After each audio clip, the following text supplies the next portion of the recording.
आप ये कोई स्कोर कर क्यों नहीं रहे, कोई अच्छा काम क्यों नहीं कर रहे, इस तरह परफॉर्म क्यों नहीं कर रहे? बस दुआ करें इंशाल्लाह, अच्छे बुरे दिन तो चलते रहते हैं। नहीं, दुआ से तो देखें काम नहीं चलता। अल्लाह ताला ने फरमाया है कि पहले तो मेहनत करोगे फिर दुआ करोगे तो फिर मैं तुम्हें रिजल्ट दूंगा।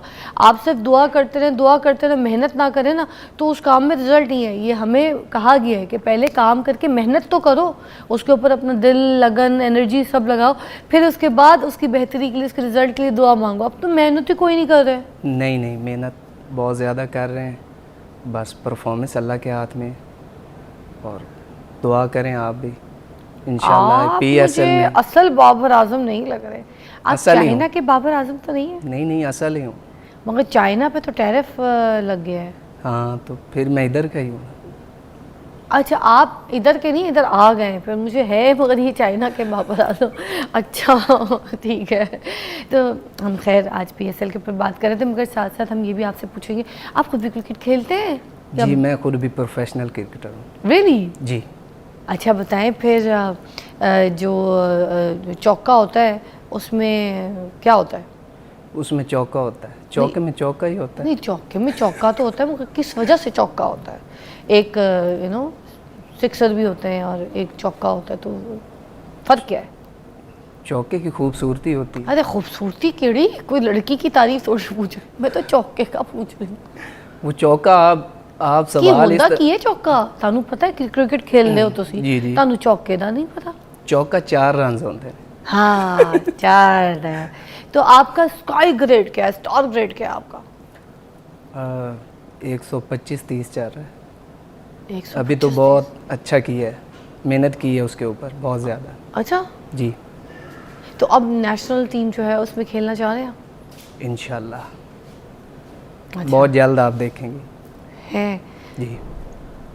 ऐसे चुपचाप आप बैठे हुए हैं, मतलब कुछ बोल भी बड़े धीमे तरीके से रहे, कोई एक्साइटमेंट, कोई खुशी, कुछ पहले से ही सैड है आप, निराश से, है ना? नहीं नहीं नहीं, ये आपको लग रहा है। अच्छा, जी। जो आपको लग रहा है वो क्या है? मुझे तो यही लग रहा है कि आपको लग रहा है शाम है? शाम नहीं है, दिन है। दिन है? जी। इंडोर केड़ा दिन होता है? अच्छा, बाबर आजम जो है ना, उनके हवाले से और भी थोड़ी सी बातें करते हैं, क्योंकि आप बाबर आजम के फ़ैन भी बहुत हैं। बिल्कुल। तो उनको क्या मशवरा देना चाहेंगे आप परफॉर्मेंस के हिसाब से, कि क्या कुछ उनको क्या बेहतर हो जाए? मशवरा दें? वो पाकिस्तान के दुनिया के नंबर 1 बैट्समैन है इस टाइम। तो अच्छे बुरे दिन ऊपर नीचे तो हो जाते हैं। तो इंशाल्लाह आप भी दुआ करें, हम भी दुआ करते हैं, वो बहुत जल्द दोबारा ही वैसा ही खेलेंगे जैसा वो पहले खेलते थे। अच्छा, आपको देख के और हानिया आमिर को देख के ना बहुत लोग गाना गाते हैं एक, है ना, तो वे हानिया, तो ये गाना गा दीजिए। मैं गा दूँ? आप गा दें? नहीं, बाबर भाई गाएंगे ना। तो आप गा दें। मैंने गाया तो वो नाराज़ हो जाएंगे। नहीं, क्यों नाराज़ होंगे? कोई नहीं, हानिया नाराज़ हो जाएगी? हानिया से बात बाबर कर भाई लेंगे, वो नाराज़ तो हो इतनी अच्छी जाएंगे। बच्ची है, कुछ भी नहीं कहती। बाबर भाई नाराज़ हो जाएंगे, वो कहेंगे यार आप। बाबर भाई नाराज़ होंगे? हाँ, वो कहाँ से आ गया आप, वो कहेंगे। ये क्यों, गा देना थोड़ा, वे हानिया आपने मेरी जगह पे आपने गा दिया है, आपकी आवाज़ जगह पे अच्छी मैं है। जाके परफॉर्म थोड़ी करके आ सकूंगी, परफॉर्म तो आप ही ने करना है ग्राउंड में। आपकी आवाज़ बहुत अच्छी है। ਤੁਸੀਂ ਗਾ ਦਿਓ, ਕੀ ਜਾਂਦਾ ਹੈ ਤੁਹਾਡਾ, ਗਾ ਦਿਓ ਤੁਸੀਂ। आंदा ही नहीं है ना। आंदा नहीं है? नहीं। अच्छा, गाना ही नहीं आता इनको। अगली बार आऊँगा तो यही याद करके आऊँगा। अगली बार फिर बुलाऊं? जी। अच्छा, आप फिर परफॉर्म अच्छा करेंगे तो फिर मैं बुलाऊं। इंशाल्लाह इंशाल्लाह पीएसएल में ही करूँ। क्या क्या स्कोर सोच रहे हैं, क्या परफॉर्मेंस सोच रहे हैं, कैसा खेलेंगे, इंशाल्लाह क्या टॉप तैयारी है? पाकिस्तान पीएसएल में टॉप करना है इंशाल्लाह। बातें ही सुना देते हैं, खुश कर देते हैं, वह गली बातें ही करते हैं आप लोग, कि हो जाएगा, यूँ हो जाएगा, वो हो जाएगा, वो बातें ही हैं। चलो खुश तो करते हैं ना, ये तो आप माने ना। अच्छा, जी। बातें करने में मेहनत की ज़रूरत होती है? मुझे तो नहीं लगता, ये आप बता दें। अच्छा, तो आपकी मुझे बताइएगा कि जो ट्रेनर हैं आपके, जो लोग हैं जो आपको सिखा रहे होते हैं, उनमें से किसका नाम लेना चाहेंगे, कौन आपको सही सिखाता है? यहाँ पे शहबाज आजिज साहब हैं, वो पाकिस्तान टीम के साथ ही होते हैं। अच्छा। हाँ, वो बहुत मेहनत करते हैं। अच्छा, आप जैसे चाइना के बाबर आजम में, तो आपकी शादी हो गई है? नहीं, अभी तक नहीं हुई। क्यों? सोचा यही है कि बाबर भाई करेंगे, उसके बाद मैं भी कर लूँ। तो एक ही लड़की से आप कैसे शादी कर सकते हैं? नहीं, वो अलहदा करेंगे, लेकिन उनके बाद मैं किसी और लड़की के साथ कर लूँ। ये आपने अभी बताया, आप तो परेशान कर रहे हैं मुझे।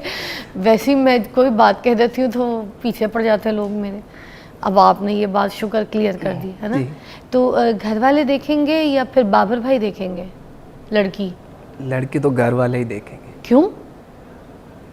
शादी तो बाबर आजम ने करनी है ना, तो वो बाबर अपनी आजम शादी को नहीं करेंगे देखा? ना, है? वो अपनी शादी करेंगे। मगर वो आपको भी तो पसंद करके दे सकते हैं ना। ये तो अच्छी बात है अगर वो करके दे दे पसंद। तो आपने कोई बातचीत की है? उनकी पसंद से कर लेंगे उनकी पसंद से कर लूँगा। या उनको जो पसंद हो उससे तो नहीं कर लेंगे? नहीं, उसके साथ क्यों करूँगा, वो तो लड़ेंगे, हैं? फिर तो मसला बन जाएगा बहुत ज़्यादा। अच्छा चले, आप मसले से घबराते भी हैं। खैर आपके लिए बेस्ट ऑफ लक। उम्मीद है कि नेशनल टीम में भी आप खेलें। एक और बाबर आजम जो है हमारे पास आ चुके हैं। अगर बाबर भाई आपने हमारे से नाइंसाफ़ी की, अच्छा नहीं खेला, तो हमारे पास चाइना का बाबर आजम आ गया, हम उसको ले आएंगे। जाते हैं, ठीक है, उल्टे सीधे कामों में लग जाते हैं, नशों में पड़ जाते हैं, ज़रा सी बात पे घर छोड़ने की धमकी देते हैं, बाल गुंडागर्दी, बदमाशी, कुछ भी करना है। ये सारा कुछ इसी एज में शुरू होता है। एग्रेसिवनेस भी, हर चीज़ इसी एज में शुरू होती है। हमने आज इस टॉपिक के ऊपर बात करी। आप भी हमारे साथ शामिल हो सकते हैं, कॉल्स कर सकते हैं। मेरे पास काशिफ फराज साहब हैं, साइकोलॉजिस्ट हैं, किसी तारुफ के मोहताज नहीं है। आज इस इंपॉर्टेंट टॉपिक को डिस्कस करने के लिए इनको मधु किया। अस्सलाम वालेकुम जी। वालेकुम सलाम। प्रोफेसर डॉक्टर काशिफ फराज साहब जी। तो अब हम आपसे सबसे पहले ही पूछेंगे, जो टीन एज होती है, मोस्टली लोग ये कहते हैं कि अगर टीन एज में बच्चे को संभाल लिया तो संभल गया। टीन एज में अगर बच्चा हाथ से निकल गया तो फिर गया। चाहे उसको जितना समझा लो, जितनी तरबियत दे दो, जितना रोक लो, जितनी सख्ती कर लो, बच्चा फिर हाथ नहीं आता। तो अभी टीन एज में बच्चा एग्रेसिव हो जाता है इतना, इसमें ये सारी चीज़ों में सिचुएशंस कैसे पेरेंट्स जो है वो संभाल सकते हैं? और टीन एज की एज के आने तक भी हम क्या बच्चे को ऐसे मोल्ड कर सकते हैं कि वो इस एज में आके जो है ना एग्रेसिव ना हो, बदतमीज जी, ना हो? बहुत अच्छा सवाल। पहली बात तो ये कि इस दौर को कहा जाता है कि ये इंसानी ज़िंदगी का सबसे हसीन तरीन, सबसे अहम तरीन और सबसे हसास तरीन दौर है। वाह। आपने देखा होगा कि जब एयरपोर्ट पे हम हो ना, ट्रांजिट वीज़ा हो हमारा और हमने कनेक्टिंग फ़्लाइट लेनी हो, तो एक अफरा तफरी मची होती है। तो इस एज को उस अफरा तफरी, उस तलातम, उस जिनसी हैजान से तशबीह देते हैं पूरी दुनिया में लोग।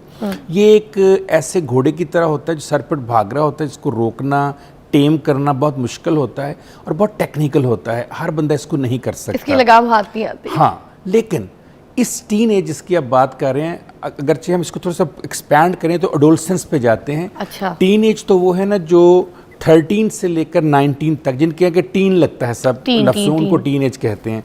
लेकिन एडोलसेंस होती है 10 साल से लेकर 19 साल की उम्र, जिसको बाकायदा यूनाइटेड नेशन ने कहा है कि ये एडोलसेंस की एज है। अच्छा। इस एज का बच्चा जिस तरह का बने, उसका इन्हिसार है कि आपने उसका बचपन कैसा गुजारा। अच्छा। जब बच्चा लास्ट ट्राइमेस्टर में अपनी माँ के पेट में था, वहाँ से लेकर 10 साल तक आपने बच्चे को बनाया कैसे, जैसी मेकिंग आपने उसकी कर दी है, जैसा फैब्रिक आपने उसका जोड़ दिया है, जैसी डिज़ाइनिंग आपने उसकी कर दी है, अब ये बच्चा उस डिज़ाइनिंग पर, उस फैब्रिक पर ही आगे चलेगा। सो पीछे का दौर भी उतना ही है जितना ये वाला दौर है। इस दौर में ऐसा नया क्या होता है जो पीछे नहीं होता, वो होता है हार्मोनल चेंजेस। इससे पहले लड़के में और लड़की में वो हार्मोनल चेंजेस नहीं आते। Progesterone, oestrogen